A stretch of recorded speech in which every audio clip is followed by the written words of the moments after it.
ঘরোয়া উপায়ে যে খাবারগুলো দিলে গাছ থেকে খুব তাড়াতাড়ি প্রচুর পরিমাণে ফুল পাওয়া যায়, আজ সেই বিষয়ে কথা বলবো। Hello everyone, welcome back to my channel tips and blog with Meena. আজ আমি আপনাদের সাথে শেয়ার করব গাছে যে ঘরোয়া খাবারগুলো দিলে খুব সহজেই প্রচুর ফুল পাওয়া যায়।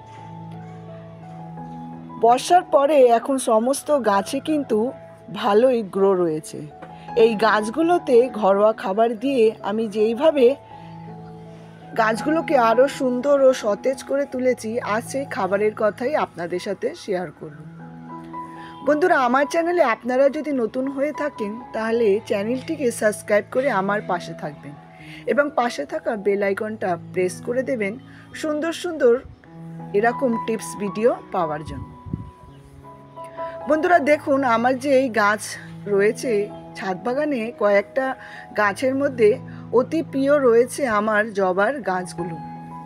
জবার ওপর আমি এর আগেও অনেক ভিডিও আপনাদের সাথে শেয়ার করেছি। কয়েক রকমের জবা ভ্যারাইটিও রয়েছে আমার এই ছাদ বাগানে।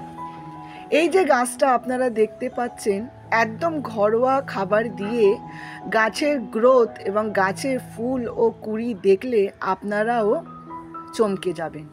আপনারা দেখতেই পাচ্ছেন গাছের প্রত্যেকটা ডালে ডালে রয়েছে অসংখ্য কুঁড়ি এবং গাছটা রয়েছে সবুজে সতেজ।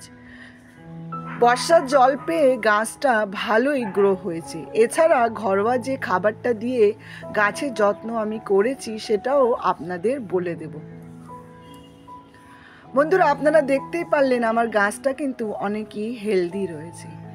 এই গাছেরই কাটিং দিয়ে আমি এই গাছের ডাল যেখানে যেখানে বসিয়েছি সমস্ত ডাল থেকে কিন্তু চারা তৈরি হয়েছে এবং সেই চারাগুলো মাত্র 15 থেকে 20 দিনের মধ্যেই হেলদিও হয়েছে।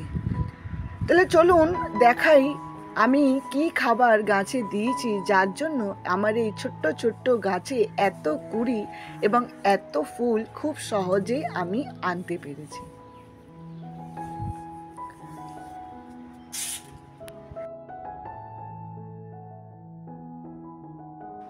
বন্ধুরা, আপনারা যে কোনো গাছই লাগান না কেন, গাছের একটু পরিচর্যা এবং নিয়মিত জল দিলে কিন্তু গাছ খুব সুন্দর সহজেই সতেজ হয়ে যায়। গেল বছর বর্ষায় আমি এই চন্দন জবা গাছটা লাগিয়েছিলাম। অল্প অল্প করে বেড়ে গাছটি এখন প্রায় 6 ফুট হাইট নিয়েছে এবং তার সাথে গাছে অসংখ্য কুঁড়ি ও ফুলও দিচ্ছে। আপনারা যে গাছগুলো আমার দেখতে পাচ্ছেন সেই প্রত্যেকটি গাছে এই রকমই ফুল ও কুঁড়ি দিয়েই ভরিয়ে তুলছে। চলুন তাহলে এবার আপনাদের সাথে শেয়ার করব যে গাছে আমি কি ঘরোয়া খাবার দিয়ে থাকি। প্রত্যেক দিন গাছের মাটি শুকনো হবার পরে দুবেলা অল্প করে গাছে জল দিই। এছাড়া গাছে যদি কোনো রকম পোকামাকড় থাকে সেদিকেও একটু লক্ষ্য রাখি। তাই এই খাবার দিলে কিন্তু গাছের সব রকম সমস্যা থেকেই আমরা সমাধান পেতে পারবো। সবার প্রথমে যেটা নিয়েছি দেখুন, আমি এখানে নিয়েছি 2 চামচ চা পাতা, আর নিয়েছি 4 চামচের মতো ডিমের খোসা, যেটা আমি শুকিয়ে মিক্সিতে গুঁড়ো করে রেখেছি, আর দিচ্ছি 1 চামচ হলুদ। এবার এই 3টি উপকরণকে ভালো করে আমি মিশিয়ে নিয়ে এরকম 1 মুঠো করে দিলেই কিন্তু আমার গাছ থেকে আমি প্রচুর ফুল নিতে পেরেছি।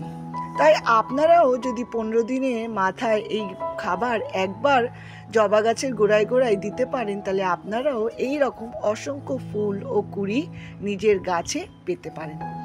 আজকের ভিডিওটি যদি ভালো লেগে থাকে অবশ্যই ভিডিওটিকে লাইক করবেন, চ্যানেলটিকে সাবস্ক্রাইব করে শেয়ার করে আমার পাশে থাকবেন।